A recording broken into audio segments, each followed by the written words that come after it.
আপনারা সবাই দেখেছেন যে সুপ্রিম কোর্টের যে আমাদের ভার্ডিক্টটা এসছে, যেটা এই যে আমাদের 9 ফেব্রুয়ারির যে অর্ডার, এটা সবাই পেয়েছেন এবং এর উপরে সংবাদ মাধ্যম বা অন্যান্য স্তরে অনেকে আলোচনা, প্রতিক্রিয়া ইত্যাদি দিয়েছেন। এবং সেখানে মাননীয় মুখ্যমন্ত্রী যে মামলাটি করেছিলেন তার পরিপ্রেক্ষিতে 19শে জানুয়ারি সুপ্রিম কোর্ট পর্যাপ্ত অফিসার দেওয়ার কথা বলেছিল। প্রথমত মুখ্যমন্ত্রীর সেদিনকার উপস্থিতি এবং শুনানিতে অংশগ্রহণ লাইভ ভিউতে দেখা গেলেও, সংবাদ মাধ্যমগুলি প্রচার করলেও 19 তারিখের যে অর্ডার, সেই অর্ডারে কিন্তু কোথাও মুখ্যমন্ত্রীর নাম তার বক্তব্যের একটাও কিন্তু সুপ্রিম কোর্ট রাখেনি। সেটা আপনারা সবাই জানেন এবং অর্ডারগুলো সব আমার হাতে আছে। এই অর্ডারগুলিতে কিন্তু কোথাও মুখ্যমন্ত্রীর নাম বা তিনি শুনানিতে যে অংশগ্রহণ করেছেন এটা কিন্তু কোর্ট অ্যাকসেপ্ট করেনি অন রেকর্ড, যেহেতু উনি লয়ার দিয়েছিলেন। সেখানে বহু চর্চিত কেন মাইক্রো অবজারভার, ইসিআই যা বলার বলেছে, তারপরে এই ৮৫০০ রাজ্য সরকারের পক্ষ থেকে গ্রুপ বি অফিসার দেওয়ার কথা 9 তারিখে বলা হয়। রাজ্য সরকারের পক্ষ থেকে গ্রুপ বি অফিসার সুপ্রিম কোর্টের হস্তক্ষেপে দেওয়ার মধ্য দিয়ে তারা মাইক্রো অবজারভারদের উইথড্র করতে চেয়েছিল, যারা মূলত কেন্দ্রীয় সরকারের আধিকারিক বা কর্মচারী। সুপ্রিম কোর্টের জাজমেন্টে 9 তারিখে সেই মাইক্রো অবজারভারের সঙ্গে এদেরকেও সুপারভিশনে যুক্ত করতে বলেছে এবং আরপি অ্যাক্ট অনুযায়ী ইলেকটোরাল রোলের ক্ষেত্রে দুটো কলম আছে, দুটো ওয়ার্ড, অ্যাকসেপ্ট অবলিক রিজেক্ট। এই আইনে পরিষ্কার বলা আছে ইআরওরা তারা অ্যাকসেপ্ট অর রিজেক্ট করবেন, দে আর দ্য ফাইনাল অথরিটি। তার ইলেকশন কমিশনের যে গাইডলাইন আছে সেই গাইডলাইনের ভিত্তিতেই তাকে এটা করতে হবে। আগেও যা ছিল তাই, নতুন কিছু নয়। এবং সুপ্রিম কোর্ট এই ব্যাপারে হস্তক্ষেপও করেনি এবং এসআইআর প্রক্রিয়া নিয়ে সুপ্রিম কোর্ট খুব আপনার এই রাজ্যে যা চলছে, পুলিশ নিষ্ক্রিয় হয়ে শাসক দলের গুন্ডা এবং স্বয়ং মুখ্যমন্ত্রীর নেতৃত্বে যা যা হচ্ছে সে বিষয়ে ক্লিয়ার বলেছেন। আমি একটা জেলার আপনাদের এখানে দেখাচ্ছি, নদিয়া জেলা। এটা তো কোর্ট কন্টেম্প্ট, যে কেউ সুপ্রিম কোর্টে যেতে পারেন, কারণ এই যে গ্রুপ বি অফিসার বলে যাদের দেওয়া হয়েছে এরা অধিকাংশই গ্রুপ সি, এমনকি পঞ্চায়েত স্ট্যাটুটারি বডি যে পঞ্চায়েত, সেখানকার কর্মচারী দেওয়া হয়েছে এবং গ্রুপ এও দেওয়া হয়েছে, নির্মাণ সহায়ক। আপনারা যদি দেখেন তাহলে দেখতে পাবেন এই ৮৫০০-র মধ্যে অসংখ্য মিথ্যা এবং অসত্য এবং গাইডলাইন ভায়োলেশন করে তারা এই কাজটা করেছে। এই নদিয়া জেলার সিরিয়াল ৫৫৬ থেকে ৫৩৬, এখানে নির্মাণ সহায়ক, স্বায়ত্তশাসন বডি, স্ট্যাটুটারি বডি, জিপিতে কাজ করেন। এরকম অসংখ্য নাম এখানে দেওয়া আছে।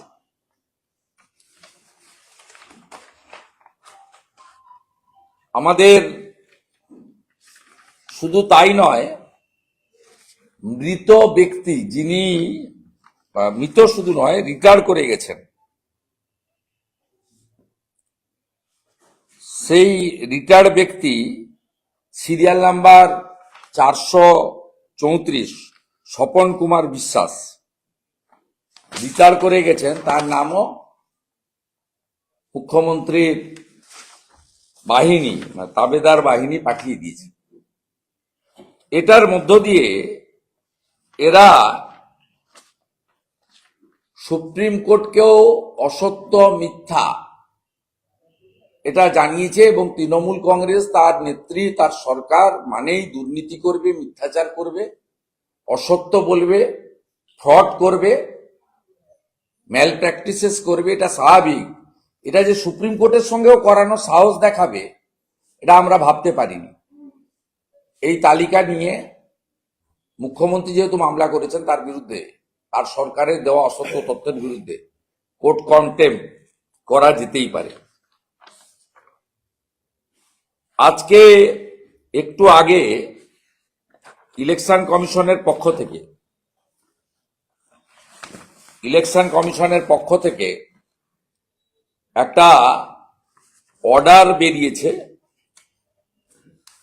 ইলেকশন কমিশন আজকে একটু আগে 10ই ফেব্রুয়ারি আজকে মধ্যাহ্নে disposal of enumeration forms in conformity with the solemn order of Honorable High Court regarding, এখানে অ্যাডিশনাল চিফ ইলেকটোরাল অফিসার সই করেছেন সব ইআরওদের উদ্দেশ্যে। আমরা এটাকে ওয়েলকাম করি।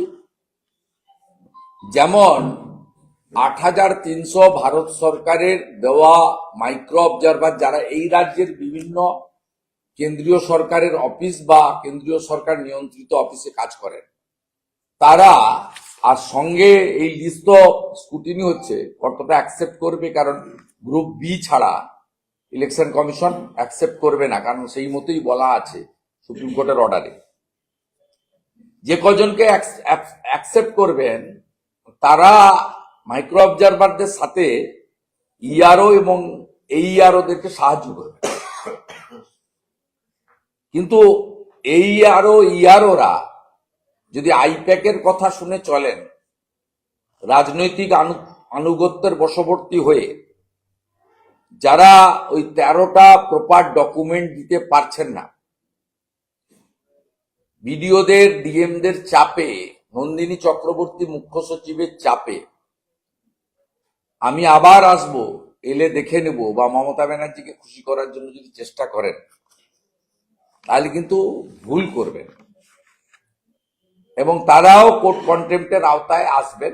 আমাদের পূর্ণ নজরদারি আছে, থাকবে। ইলেকশন কমিশন খুব ক্ল্যারিফাই করেছেন যে 19শে জানুয়ারির যে অর্ডার, তাতে ইলেকশন কমিশন যে নিয়মের ভিত্তিতে শুনানিতে আসা লোকজনের কাগজপত্র নিয়েছে এবং তার নাম অ্যাকসেপ্ট করবে বা রিজেক্ট করবে, এক্ষেত্রে কিন্তু সুপ্রিম কোর্ট ইলেকশন কমিশনের যে গাইডলাইন তাকেই কার্যত সিলমোহর লাগিয়েছিল। এবং যেহেতু একটা প্রচার তৃণমূলের পক্ষ থেকে, মমতা ব্যানার্জির পক্ষ থেকে করা হচ্ছে যে মাইক্রো অবজারভাররা শুধু নজরদারি করবেন, ডিসিশন নেবেন না, তাদের ডিসিশন নেওয়ার পাওয়ার আগেও ছিল না। এই রাজ্য সরকার যে এমপ্লয়ি দিয়েছে তাদেরও ডিসিশন নেওয়ার পাওয়ার নেই। এক্ষেত্রে ইআরও এবং ইআরওরা এইআরওদের পাওয়ার ডেলিগেট করেছেন। তারা দুটো ওয়ার্ডের মধ্যে একটা ওয়ার্ড রাখবেন, স্যাটিসফাইড হলে অ্যাকসেপ্ট, স্যাটিসফাইড না হলে রিজেক্ট। আমি আজকের এই প্রেস কনফারেন্স করছি একটু আগে প্রকাশিত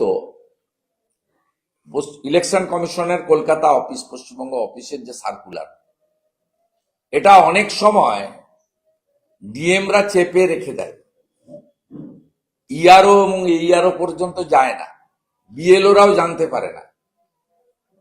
এসব অনেক রকম ফ্রড, ফেরেববাজি, 420 সব করে এখানে রাজ্যে নির্বাচনকে নিয়ন্ত্রণ করা, ভোটার লিস্টকে দূষিত করা, ভোট প্রক্রিয়াকে হত্যা করা, এবং এখানে গণতন্ত্র নয় তন্ত্র বেশি চলে, আর মুখ্যমন্ত্রী জানেন যে তিনি সমর্থন হারিয়েছেন এবং 15 বছর তার রাজত্বে যে প্রতিষ্ঠান বিরোধিতা ঝড় বইছে, তাতে 11 সালে যেভাবে মানুষ বামফ্রন্ট 34 বছর এনাপ চলে যাক এই হাওয়াই উঠেছিল। লোক প্রার্থী দেখেনি, প্রতীক দেখেছে, বিশ্বাসযোগ্য বিরোধী দলকে সেদিন ভোট দিয়েছিল।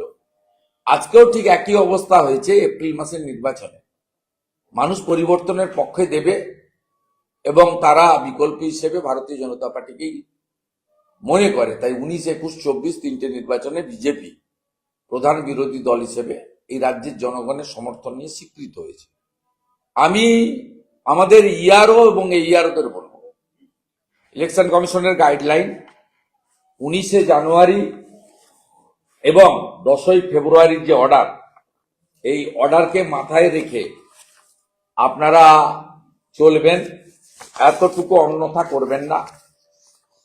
আপনারা তো 25 লাখই লয়ার দিতে পারবেন না, আপনারা খুব কম পয়সা বেতন পান, আপনাদের 7th 8th পে কমিশন হয়, আপনাদের 40%-এর বেশি ডিএর তফাৎ। এমন কাণ্ড করবেন না যাতে আপনাদের বিরুদ্ধে সুপ্রিম কোর্টে কেউ গিয়ে কোর্ট কন্টেম্প করে। আপনারা ভুল করলে আমি তো অন্তত যাব। আমি ইআরও এবং এইআরও বন্ধুদেরকে আমি জানাচ্ছি যথাযথ সম্মান দিয়ে, একটা ভুল যদি আপনার বেরোয়, আপনি যদি আপনার আইপ্যাককে, তৃণমূলকে, আপনার ডিএম তো কোনো অর্ডার দেবে না, ভার্বেলি বলবে এই দেখে নেবো। নন্দিনী চক্রবর্তী যেমন সব ডিএমকে ফোন করে বলেছেন, কেউ ভয় পাবেন না, আমরা ইলেকশন কমিশনটা বুঝে নেব। তাই আপনারা এই ভুল কাজটা এখানে করবেন না। কারণ মুখ্যমন্ত্রী যে উদ্দেশ্য নিয়ে গেছিলেন সুপ্রিম কোর্টে, অর্থাৎ এসআইআর প্রক্রিয়াকে বন্ধ করতে, 24 সালে লোকসভা ভোটে ত্রুটিযুক্ত ভোটার তালিকায় নির্বাচন করাতে এবং মাইক্রো অবজারভারদেরকে হাঁটিয়ে দিতে, তার যে ফন্দি ফিকির ছিল শুনানি বন্ধ করতে, সব মিলিয়ে এটা সবাই দেখেছেন কি মরিয়া চেষ্টা তার ছিল। সেই প্রচেষ্টায় কিন্তু সুপ্রিম কোর্ট কান দেয়নি। তারা ইলেকশন কমিশনের সাংবিধানিক ক্ষমতা মর্যাদাকে স্বীকৃতি দিয়েছেন। সাধারণ মানুষ যাতে হয়রানি না হয় তার জন্য ব্যবস্থা নিয়েছেন। সাধারণ মানুষকে হয়রানি করার জন্য সম্পূর্ণভাবে দায়ী তৃণমূল কংগ্রেসের স্তাবক এক শ্রেণীর বিএলও, এইআরও, ইআরও এবং ডিওরা, যারা মমতা বন্দ্যোপাধ্যায়ের সরকারের একটি অংশ, এবং তারা ইচ্ছাকৃতভাবে মানুষজনকে নামের ভুল, সারনামের স্পেলিং ভুল, ছোট ছোট ভুল দিয়ে তাদেরকে বিভ্রান্ত করে শুনানি কেন্দ্রে আনিয়েছিলেন, যাতে তারা ইলেকশন কমিশনের উপর ক্ষুব্ধ হয় আর তৃণমূলের প্রচার যন্ত্র বলতে পারে ইলেকশন কমিশন মানে কেন্দ্রীয় সরকার মানে বিজেপি, এগুলো বিজেপি করাচ্ছে। এসব প্রচেষ্টায় জল ঢেলে দিয়েছে সুপ্রিম কোর্ট। আমার আজকের এই প্রেস কনফারেন্সের দুটো বিন্দু ছিল। এক হচ্ছে এই ৮৫০০ ভেজাল তালিকার ভান্ডাফোড় করা। ৮৫০০ সুপ্রিম কোর্টে অন রেকর্ড বলেছে group B, maximum number of the from the list they are not the group B officer. আপনার ক্লার্ককেও গ্রুপ বি বলে দিয়েছে, এটা সার্ভিস রুলের গাইডলাইনের মধ্যে নেই। রিটার লোকের নাম পাঠিয়েছে, পঞ্চায়েত কর্মীর নাম পাঠিয়েছে, গ্রুপ এ কে এনএস দেরকে গ্রুপ বি বলে চালিয়েছে। এবং আমি একটি জেলার উদাহরণ দিয়ে আপনাদের বলেছি, এটা 1 নম্বর। আর দ্বিতীয় নম্বর হচ্ছে ইলেকশন কমিশনের যে আজকে দুপুরের যে গাইডলাইন, তাকে ফলো করার বিনীত বার্তা আমি আমাদের ইআরও এবং এইআরওদেরকে আমরা বলতে চাই, যাতে ফাইনাল ভোটার লিস্টের পরে কোনোভাবে এদিক ওদিক না করতে পারে। এবং এই লিস্টের মধ্যে লোয়ার ডিভিশন অ্যাসিস্ট্যান্ট আছে, এর মধ্যে অনেক অ্যানামেলি আছে। এটা completely violation of the order of the supreme court, এবং যে হলফনামা রাজ্য সরকার দিয়েছেন চিফ মিনিস্টারের পক্ষে, সেইটাই আপনার এখানে প্রমাণিত হয়েছে ভুল। আরেকটা বিষয় আমি আপনাদেরকে উল্লেখ করব, বাজেট বিতর্কে, মানে অন্তর্বর্তী বাজেট 4 মাসের, সেই বিতর্কে আমি এবং বিজেপির অন্যান্য যারা বলার সুযোগ পেয়েছিলেন, আমরা বিধানসভার ভিতরেও বলেছি, বাইরেও বলেছি যে এই বাজেটে, অন্তর্বর্তী বাজেটে নতুন কিছু ছিল না। একটা ছিল 500 টাকা লক্ষ্মীর ভান্ডার বৃদ্ধি, যেটা কেবলমাত্র ভোট রাজনীতির অঙ্গ হিসেবে। এই বাজেটে একটা শব্দ চাকরি নিয়ে ছিল না, এবং এই মাসের শেষের দিকে ইলেকশন ঘোষণা হবে ধরে নিয়ে এই অন্তর্বর্তী বাজেট যা এপ্রিল মে জুন জুলাই ফেব্রুয়ারি মাসের বলে টাকা ট্রান্সফার করা হয়েছে, এবং এতে খুব বেশি টাকা না, 1-1.5 হাজার কোটি টাকা। তা সবার অ্যাকাউন্টে 500 টাকা করে এসছে জানি না, হয়তো এই মাসের মধ্যে যাবে, টোকেন ঢুকিয়ে দিয়েছে যদি ইলেকশন ঘোষণা হয়ে যায় ভয়ে। বাকি আরেকটা জিনিস ছিল, master degree graduate, BEd basic শিক্ষিত বেকার যুবক যুবতীদের চাকরির দরজাটাকে একদম ক্লোজ করে দেওয়া। কারণ এই অন্তর্বর্তী বাজেটে চাকরির কোনো শব্দ নেই, 10 লক্ষ ভ্যাকেন্সি পূরণের কোনো রোডম্যাপ বরাদ্দ নেই। ভাতার একটা প্রতিশ্রুতি ছিল, কবে? আগস্ট মাসে শুরু হবে। আগস্ট মাসে মমতা ব্যানার্জি মুখ্যমন্ত্রী থাকবে না, প্রাক্তন হবে। এবং এই অন্তর্বর্তীকালীন বাজেট 4 মাসের জন্য, এপ্রিল মে জুন জুলাই। এটা নিয়ে আমাদের আপত্তি, সমালোচনা, মুখ্যমন্ত্রীর ভাঁওতাবাজিটা হাতে নাতে ধরা পড়েছে। ধরা পড়ার পরে তিনি একটু আগে একটা প্রেস কনফারেন্স করে বলেছেন 15 থেকে 26 তিনি ক্যাম্প করবেন। কি করার জন্য? যুব সাথীর অ্যাপ্লিকেশন না। এটাও আরেক ধরনের প্রতারণা। দৈনিক 50 টাকা একটা graduate, honours, master degree, BEd, basic, PTTI, vocational, ITI, মাধ্যমিক উচ্চ মাধ্যমিক পাশের কাছে এসে কমপ্লিটলি মকারি।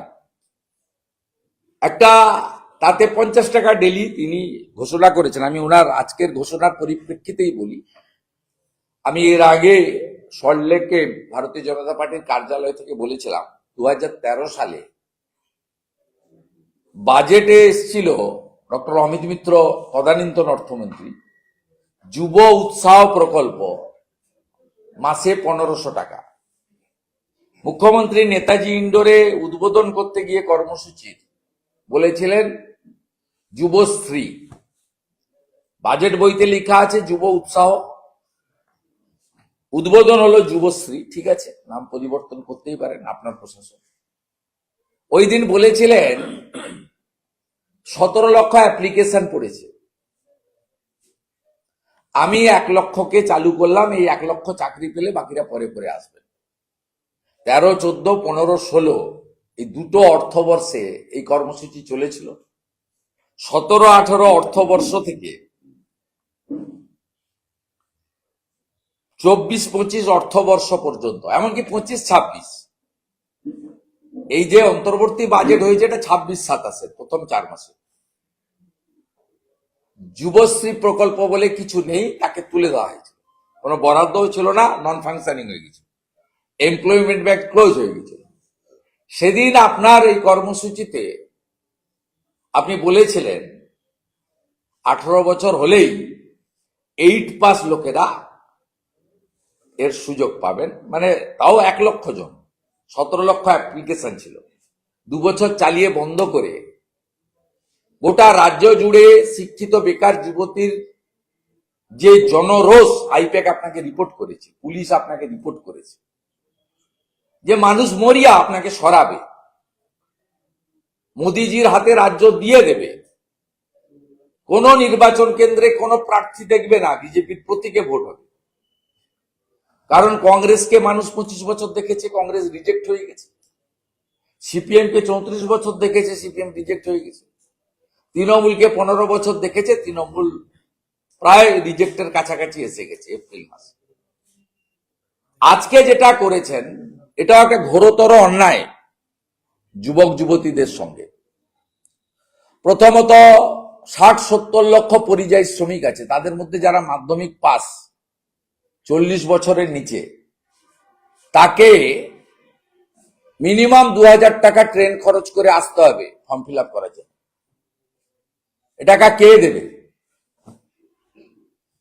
উচ্চ মাধ্যমিক পরীক্ষা চলছে, মাধ্যমিক চলছে, ধারা 163 লাগানো আছে, হল মিটিং ছাড়া, হ্যান্ড মাইক ছাড়া হচ্ছে না কোথাও।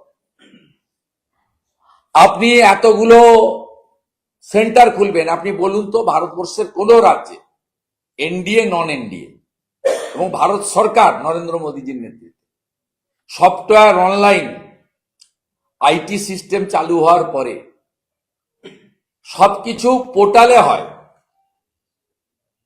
আধার card, ration card, job card, Pradhan Mantri Jan Dhan যোজনা, পেটিএম, এমনকি সাধারণ হকাররাও ওখানে কার্ডে সবজি বিক্রি করার, চাল ডাল মাছ ডিম বিক্রি করারও তারা রেখেছে, দেখবেন যারা ক্যাশলেস নিতে চায়। আপনি 15 থেকে 26, আপনার তো মাথায় নেই যে 15 তারিখ শিব চতুর্দশী, কারণ হিন্দুদের ধর্মীয় উৎসব আপনার মাথায় থাকে না। আপনার মাথায় থাকে কবে কি, আপনার মুসলিমদের কবে কোন অনুষ্ঠান কখন বন্ধ রাখতে হবে, কখন অফিস খুলবে বন্ধ হবে, কখন কি করা যায়, কটা ছুটি দিতে হয়, এই ব্যাপারে আপনি খুব সিরিয়াস। আপনি জানেন না যে 15 তারিখ রবিবার মহাশিবরাত্রি, এবং শিবরাত্রি 15 তারিখ বিকালে লাগবে, 16 তারিখ বিকেল অব্দি জল ঢালা চলবে। শিব চতুর্দশী আপনার মতো পিতৃপক্ষ গিয়ে কাঁচি হিজাব করে কাঁচি চালানো হয় না। হিন্দুরা জল ঢালবে শিব চতুর্দশী যখন লাগবে, তার মধ্যে মহিলারা দলে দলে জল ঢালবে, যুবকরা করবে, সব হিন্দু লোকেরা করবে। আমি নিজেও রেয়াপাড়া শিব মন্দিরে যাব প্রত্যেক বছর। আপনি করেছেন, আপনি অ্যাপ্লিকেশন নেবেন ফেব্রুয়ারি মাসে, বলছেন এপ্রিল থেকে চালু করব। আপনি ভালো করে জানেন যে মাসের শেষে বা মার্চের প্রথমে নির্বাচন বিধি লেগে যাবে। বাকিটা আমি ফেব্রুয়ারির শেষে বলবো, এক্ষুনি বলবো। উনি তো আমার সব বক্তব্য শোনেন, আমি ফেব্রুয়ারির শেষে বাকিটা বলবো।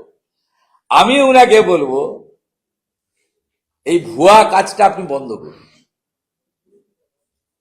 আমি পশ্চিমবাংলার শিক্ষিত যুবক যুবতীদের বলবো, যেখানে যেখানে ক্যাম্প করবে, পশ্চিমবঙ্গ প্রদেশ বিজেপির যুব মোর্চা যেটা করছে, নিয়োগ চাই বিজেপি তাই, আপনারা মুখ্যমন্ত্রীর লেখা চাকরি চাই কার্ডটা ওখানে জমা করান।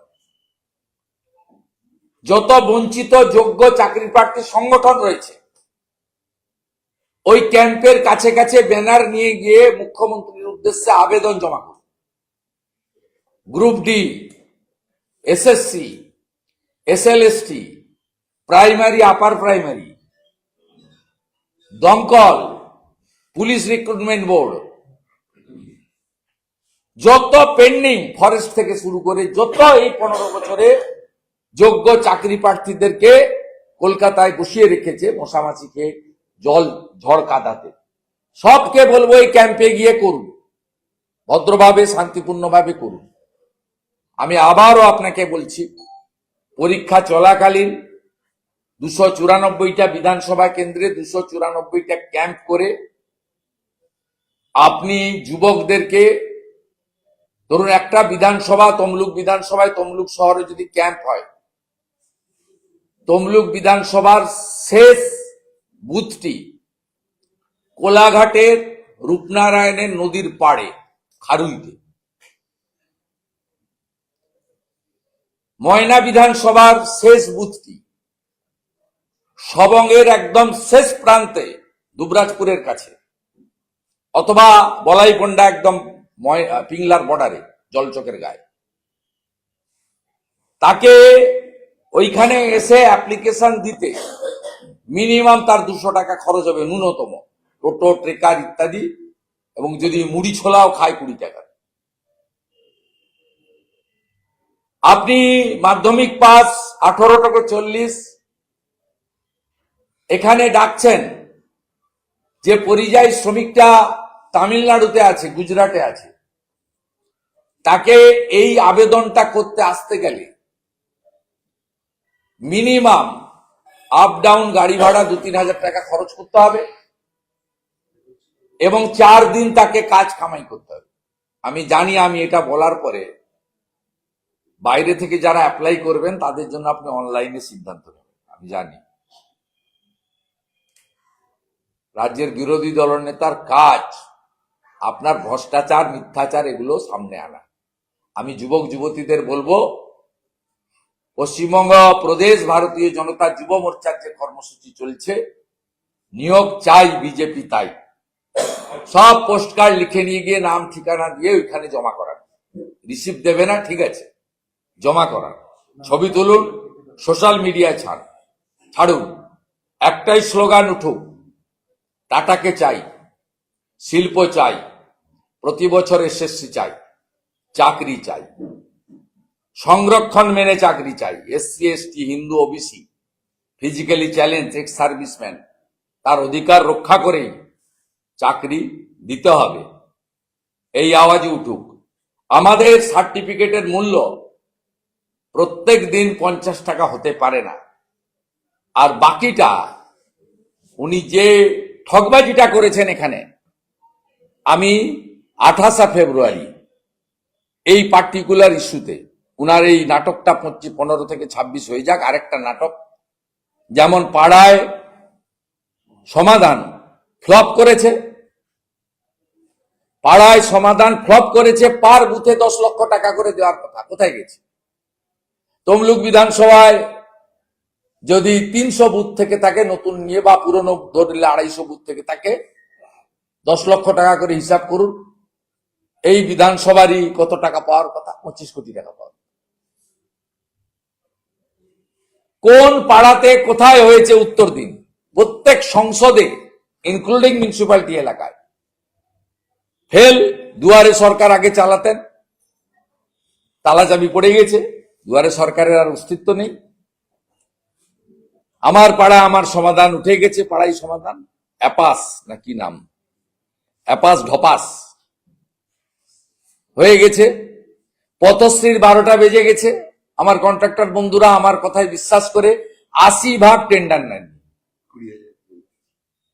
80% টেন্ডার নেয়নি, তারা জানে মেরে ফেলেছে। আজকেই পাবলিক হেলথ ইঞ্জিনিয়ারিং এর গোটা রাজ্যে ঠিকাদাররা কাঁদছে, সব জায়গায় ধর্ণা দিচ্ছে, সর্বনাশ করে দিয়েছে।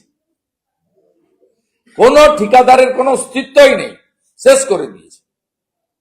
স্বাভাবিকভাবে এই প্রতারক সরকার, প্রতারক মুখ্যমন্ত্রী অজস্র মিথ্যা কথা বলে, যে সুপ্রিম কোর্টেও মিথ্যা কথা বলে দিয়েছে। এটা আমরা ছাড়বো না। মাননীয়, আপনি রেডি থাকুন, কোর্ট কন্টেম্প পিটিশন আমরা করব। আপনি ভালো করে জানেন যে এগুলো নিয়ে আমার লড়াই করার অতীত ইতিহাস। আমি এটা ছাড়বো না, আমি এটা পেয়ে গেছি। বাকিটা আপনাদের যদি প্রশ্ন থেকে করুন, আমার এখানে কাজ আছে। দাদা, পাঁশকুড়া তৃণমূল নেতা সুদীপ রায়ের বিরুদ্ধে আবাস যোজনা ঘর পাইয়ে দেওয়ার জন্য কাটমানি চাওয়ার অভিযোগ।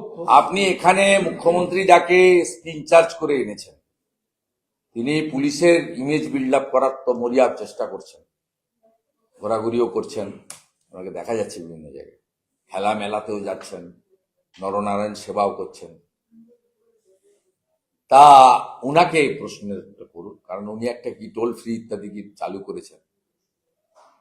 উনি পারবেন তো টাচ করতে? এসব লোককে টাচ করতে পারবেন না। আজকে যিনি সুপ্রিম কোর্টে গেছিলেন এই জেলাতে আবার ঢোকার জন্য, তৃণমূলের উপপ্রধান কুরবান সার হত্যাকারী, সুপ্রিম কোর্ট ছুড়ে ফেলে দিয়েছে ওনার ক্যাপিটাল। ছুঁড়ে ফেলে দিয়েছে। এদের তো পুলিশ দেওয়া আছে সঙ্গে, যার নাম বললেন তার সাথে তো 2, 3, 4টে স্টেট গভর্নমেন্টের পশ্চিমবঙ্গ পুলিশের সিকিউরিটি দেওয়া আছে। তা পুলিশের মাধ্যমে পুলিশেরই উত্তর দিতে হবে। আমাদের এদেরকে আমরা পঞ্চায়েত হওয়ার যোগ্যতা নেই, এদেরকে আমরা মশা মাছি বলে মনে করি। দাঁড়িয়ে দাঁড়িয়ে 16টা সিট জিতবো, কিচ্ছু করতে পারবে না। দিল্লি থেকে বিজেপি যাকে খুশি এখানে প্রার্থী করে পাঠিয়ে দিই, বাকিটা আমার কাজ, আমি করে দিই। আমার কাজ 46% ভোট পেয়েছি এই জেলায়। 19 সালে এই জেলায় বিজেপি ছিল 37% ভোট। 21-এ আমরা সবাই মিলে চেষ্টা করে 44% করেছি, তৃণমূল 43%। 24-এ আমরা 48% ভোট পেয়েছি, তৃণমূল 39% ভোট পেয়েছি। এই জেলাতে আমাদের সঙ্গে এই পুরনো ভোটার লিস্ট অনুযায়ী 10% গ্যাপ। এবার তো আমরা 51% ভোট এখানে নেব, কিচ্ছু করতে পারবে না। এখানে নরেন্দ্র মোদীজিকে দেখে এখানে হিন্দুরা ঐক্যবদ্ধ হয়ে ভোট করবে এবং শিক্ষিত মুসলিমদের একটা ছোট অংশ হলেও আমরা ভোট পাবো। আমি তো এখন অ্যানালাইসিস করছি যে এই জেলাতে লড়াইটা আমাদের কাদের সঙ্গে হবে, কারণ এই জেলায় মুসলিম ভোটের একটা বড় অংশ রুহুল আমিন ভাই পাবে। যদি তার যে ফ্যান ফলোয়ার্সকে 2014 সালে আমাকে লোকসভায় জেতানোর ক্ষেত্রে উনার পিতৃদেব, ওনাকে আমি প্রচন্ড শ্রদ্ধা করি, তা উনি আমার ওই প্রকাশ্যে হলদিয়াতে সভা করেছিলেন। আমি জানি এই জেলার যে মুসলিম ভোট ব্যাংকের উপরে দাঁড়িয়ে ওরা রাজনীতি করে, তার যদি চায় উনার নতুন পার্টি উনি কি করবেন, ওরা তীব্র বিজেপি বিরোধী এবং ওরা লড়বেন না তৃণমূলের সঙ্গে গোটাপ করবেন, সে আমি জানি না। যদি সত্যিকারে সিরিয়াসলি লড়ে তাহলে তো পাঁশকুড়া পশ্চিম, পাঁশকুড়া পূর্ব, নন্দীগ্রাম, মহিষাদল, এমনকি তমলু, এইসব সিটে তো রুহুল আমিন সাহেবের পার্টির সঙ্গে বিজেপি লড়াই, তৃণমূল তো থার্ড হয়ে যাবে। বিশেষ সিবিআই আদালতে গিয়ে আজকে আত্মসমর্পণ করলেন আক্তার আলী। আদালত তাকে জেল হেফাজতে পাঠানোর নির্দেশ দিয়ে আরজিকর মেডিকেল কলেজের দুর্নীতির অভিযোগ তুলেছিলেন তিনি। আমি বলতে পারবো, কোর্টে চলে গেছে মামলা, কোর্টে চার্জশিটেড হয়েছে, কোর্ট ওয়ারেন্ট করেছে। এবারে যদি উনার বিরুদ্ধে অভিযোগ ভুল থাকে, উনি লয়ার দিয়ে লড়াই করুন।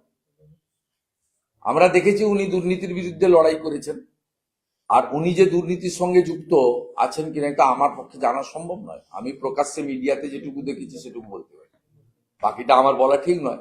তবে বিষয়টা এখন তো কোর্টে, সিবিআই হাতেও নয়, পুলিশের হাতেও নয়। চার্জশিটেড হয়েছে এবং চার্জশিট হলে কোর্ট ওয়ারেন্ট ইস্যু করে, ওয়ারেন্ট ইস্যু করেছেন, উনি স্যারেন্ডার করেছেন। এবারে উনি লয়ার দিয়ে প্রমাণ করবেন যে ওনার বিরুদ্ধে আনা অভিযোগগুলি মিথ্যা। সুপ্রিম কোর্ট যে নির্দেশ দিয়েছে, তারপর যে এই তালিকাটার কথা আপনিও বলছিলেন, আসলে বলিনি, দেখিয়েছি আমরা। হ্যাঁ, একবার মমতা বন্দ্যোপাধ্যায়, আমি একটা নদিয়া জেলায় দেখিয়েছি কিরকম ফ্রড করেছে। 536 থেকে 856 লিস্টটা দেখুন, সিরিয়াল নম্বর। রিটায়ার করে গেছে, তার নাম দিয়ে দিয়েছি। কন্টেম্পট হবে তো, মমতা ব্যানার্জি রেডি থাকুন, কন্টেম্পট করবো আমরা। না, উনি কি সর্বস্তরে নিজের লোক ঢুকিয়ে রেখে একাধিক সর্বস্তরে মিথ্যাচার, দুর্নীতি। আমাদের এমনি ঘরোয়া আলোচনাতে 420 বলা এর পর হুমায়ুন কবিরের মেয়ের যে শ্বশুর বাড়ি রয়েছে সেখানেও এরকম ভাবে জমি জমা তারা 15টি ব্যাংক অ্যাকাউন্ট ফ্রিজ করা হয়েছে। হুমায়ুন তার দু মেয়ে, তারা বলছে যে তারা তো তৃণমূল ওই চ্যাম্পিয়ন এসপি পাঠিয়েছে, ওনাকে পাঠিয়েছে এগুলো করার জন্য। ওনাকে গ্যারেজ করে দিয়েছিল, সিআইডি না কোথায় ঢুকিয়ে দিয়েছিল। ও মনে হয় বলেছে যে ওকে টাইট করে দেবো। ও করুক, হুমায়ুন সাহেব তার লড়বে, আমাদের কোনো স্টেক নেই। এরা সব তৃণমূলের টিম বি টিম। এসব ওখানে মুসলমান ভোট বিজেপিকে দেয় না, আর আমাদের লোকও নয়, আমরা উই আর নট ইন্টারেস্টেড। ওগুলো সব মিম বলুন আর হুমায়ুন বলুন, সব সব তৃণমূলের টিম বি টিম।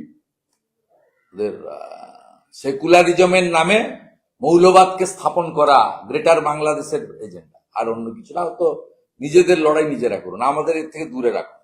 বেলডাঙ্গার ঘটনায় যে এনআইএ তদন্ত হয়েছে, তাতে ইউএপিএ ধারার কথা বলা হয়েছিল। সেই ইউএপিএ ধারা যাতে সরিয়ে দেওয়া হয়, তার জন্য রাজ্য সরকার সুপ্রিম কোর্টে যাবে। রামনবমীর মামলা নিয়ে আপনার কি মনে নেই? দিদেন চিফ জাস্টিস মিস্টার আপনার ছিলেন সেই সময় আপনার আমি অ্যাপ্লিকেন্ট ছিলাম শিবপুর রিসরা আপনার ডালখোলার ঘটনা এনআইএ হয়েছিল, সুপ্রিম কোর্টে গেছিল, রিজেক্ট হয়েছে। ভালো হয়েছে তো, সুপ্রিম কোর্ট শুনুক না। জাতীয় সড়ক রেলপথ বন্ধ রেখেছিল 3 দিন ধরে, শুধু হিন্দু শর্মার হোটেল ভাঙেন, সাংবাদিকদের ধরে পিটিয়েছে এবং এমন এমন চ্যানেলকে ধরে পিটিয়েছে যারা সারাক্ষণ মমতা ব্যানার্জির মিথ্যাচার করে। এই জিতে গেলেন, এই অমুক করলেন, শতাব্দীর শ্রেষ্ঠ, চমক দেখালেন, ড্রামাবাজ, নাটকবাজ, তাদেরকেও ধরে পিটিয়েছেন। মহিলা সাংবাদিকও ছাড় পায় না। যাক না সুপ্রিম কোর্টে, সুপ্রিম কোর্টে যত যাবে, যে এসআইআর এ গেছিল বলেই তো আজকে এসআইআর নিয়ে সুপ্রিম কোর্টের ক্লিয়ার ভার্ডিক্ট চলে এলো। ইলেকশন কমিশনকে কিছু কাজ সংবিধান দিয়ে গেছে, সেটাতে কেউ ঢুকবে না, দেশের সরকারও ঢুকবে না, সুপ্রিম কোর্টও ঢুকবে না বলে দিয়েছে। মাইক্রো অবজারভার তুলতে গেছিল, মুখ পুড়িয়ে এসেছে। ভুয়া তালিকা দিয়েছে, এর জবাব দিয়ে ওদের করতে হবে। তো এটাও আমি আপনাকে বলছি, আমি তো অলরেডি ক্যাবিয়েট করে রেখেছি, ওয়ান সাইডেড স্টে পাবে না। ক্যাবিয়েট আমার করা আছে, ভারত সরকারের কথা শুনবে, সব শুনবে, শোনার পরে supreme court will take decision. আমার তো পূর্ব অভিজ্ঞতা আছে। শুধু তাই নয়, এখানে নন্দীগ্রামেও তমলুক এআরডিবি নির্বাচনে বোম মেরেছিল বিজেপির মহিলা মোর্চার নেত্রী মামনি জানা, ইনজোর্ড হয়েছিল। সেই মামলার উপরেও এরা এসএলপি করতে চাইছে, আমি খবর পেয়েছি, সেটাও দেখছি। মামনি জানা নিজেও ক্যাবিনেট করেছে। ফর্ম 7 নিয়ে তো এখানে ছাড়াছাড়ির কোনো সিন নেই, এদের কপালে দুঃখ আছে। ফর্ম 7 নিয়ে যে ঘটনাগুলো ঘটেছে তাতে পুলিশ ব্যবস্থা নেয়নি, ডিজিপি কে ফোকাস করা হয়েছে। তো সেই জায়গা থেকে দাঁড়িয়ে বিজেপি কি ব্যবস্থা নেবে তার হলফনামা উল্লেখ করার আগে? আমি প্রথম দিন বলেছি, ব্যক্তিগতভাবে এই পীযূষ পান্ডের ব্যবহারটা ভালো, এই আগের ডিজিটার মতো শয়তান নয়, এদিকে কাজ করতে দেবেন। আমি তো ওনার সঙ্গে 4 বছর মন্ত্রী ছিলাম। এই আমাকে আর সুব্রত মুখার্জিকে একটু একটু মানে করতেন আর কি, বাকি তো আমি সব দেখেছি ল্যাম্প পোস্ট। আমাদেরও কাজে বাধা নেই, উনি কাউকে কাজ করতে দেবেন, কাজ না করে এমন অপমান করবেন আপনি প্রত্যেক দিন অশান্তির মধ্যে থাকবেন। তাতে স্বাভাবিকভাবে পীযূষ পান্ডে টান্ডে বলে লাভ নেই, এই মুখ্যমন্ত্রীকে এখান থেকে সরাতে হবে। যত সমস্যার মূল্যে আপনারা একে তাকে অমুক তমুক করে কোনো লাভ নেই। একে ভবানীপুরে হারাতে হবে, আবার হারাতে হবে, ডবল কম্পার্টমেন্টাল করতে হবে এবং এর কাছ থেকে ক্ষমতা কেড়ে নিতে হবে। পূর্ব মেদিনীপুর এবং উত্তরবঙ্গ যে ভোটটা করেছে 21 এবং 24, এইটা ভারত পশ্চিমবঙ্গ করুন। আপনারা যারা কলকাতা থেকে এসছেন, কলকাতার ভোটারদের বলুন এই কাজটা করতে, হাওড়ার ভোটারদের বলুন, সাউথ 24 পরগনার ভোটারদের বলুন। আমরা তো রাস্তা দেখিয়ে দিয়েছি, মহামতি গোখলে বলতেন what Bengal thinks today, rest of India thinks tomorrow. আর তৎকালীন কংগ্রেসের নেতা সিআর দাস বলতেন what Midnapore thinks today, rest of the Bengal thinks tomorrow. আমরা তো করে দিয়েছি। 48% যদি ভোট হয়, 200টা 190, 95, 200 সিটে আমরা জিতবো, ডবল ডিজিটে নেমে যাবে। ট্রিপল ডিজিট তো সংখ্যা মেজরিটি তো দূরের কথা, তৃণমূল তো 100 নিচে নেমে যাবে, ডবল ডিজিটে নেমে যাবে। এইটা করুন, পশ্চিমবঙ্গের লোকজন বেরিয়ে এসে থাকে। ভারতীয় জনতা পার্টি প্রত্যেক বছর এসএসসি করবে, চাকরি দেবে, 10 লক্ষ ভ্যাকেট পোস্ট ফিল আপ করবে ওএমআর সিটের ভিত্তিতে, এবং মহিলাদের প্রধানমন্ত্রী ড্রিম প্রজেক্ট লাখপতি দিদি থেকে সহায়ক গ্রুপ থেকে শুরু করে 3000 টাকা মাসের 1 তারিখে আমরা তো দেবো। এপ্রিলের লাস্ট উইকে সরকার হলে 1 মে পেয়ে যাবে, ফার্স্ট উইক অফ মে সরকার হলে 1 জুন পেয়ে যাবে, চিন্তার কোনো কারণ নেই। একটা মাস্টার ডিগ্রি অনার্স ছেলের দৈনিক সাম্মানিক 50 টাকা হতে পারে না। এইরকম টেবিল চেয়ার খুলে ভোটের আগে বেকার ভাতার ক্যাম্পেইনে উনার দাঁত কেলানো ছবি লাগানো থাকবে পিছনে, আর সবাইকে লাইন দিয়ে সে মাথা নত করতে হবে। পশ্চিমবাংলার লোক দেখবে বেকার সংখ্যা কত। আমরাও চাই চুপি চুপি না হোক, প্রকাশ্যে হোক। করোনা না হলে প্রধানমন্ত্রী শ্রমিক স্পেশাল ট্রেন না দিলে পশ্চিমবাংলায় এত পরিযায়ী শ্রমিক ছিল কেউ জানতো না। আর 15 থেকে 26 মমতা ব্যানার্জি যে টেবিল চেয়ার পাতবে, তাতে পশ্চিমবাংলার লোক জানবে 8 পাস তো বাদ দিয়ে দিয়েছে, 8-9, 10 পাসের পর থেকে 40 বছর কত লাইনটা লম্বা, লাইনটা বাংলা দেখুক বেকার কত। নিয়োগ চাই বিজেপি, তাই নিয়োগ চাই বিজেপি, দাদা, নিয়োগ চাই বিজেপি।